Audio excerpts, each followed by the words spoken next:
Hi friends, இப்போது Jason Sanjay கொடுத்த அந்த இன்டர்வியூ தான் சோஷியல் மீடியாவில் செம்ம வைரலாக போயிட்டுருக்கு.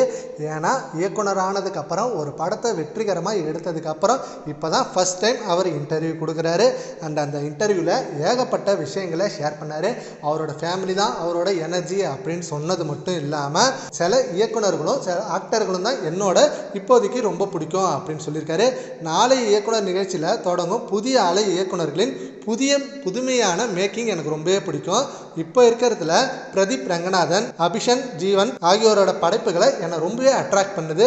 அவங்களோட நடிப்பும் இயக்கத்திறன் ரொம்பவே வியக்க வைக்குது.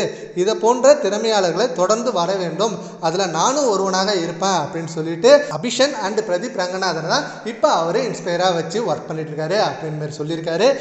இது மட்டும் இல்லாமல் எனக்குள்ளேயும் ஒரு நடிகை இருக்கிறான், நடிக்க வேண்டும் அப்படின்றத சிக்மா ப்ரோமோ பாடலில் ஆடலை, ஜாலியாகவும் நடிகர்களை இன்ட்ரடியூஸ் பண்ணுற நோக்கத்தில் தான் அதில் நடித்தேன்.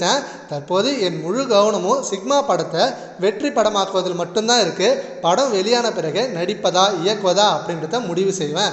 இயக்குநர்களுக்குள் ஒரு நடிகன் இருப்பது ரொம்ப அவசியம்தான். எனக்குள்ளேயும் அப்படிப்பட்ட நடிகன் இருக்கிறான், ஆனால் அதை பற்றி முடிவு சிக்மாவுக்கு அப்புறம் தான் எனக்கு தெரியும் அப்படின்ற மாதிரி சொல்லியிருக்காரு.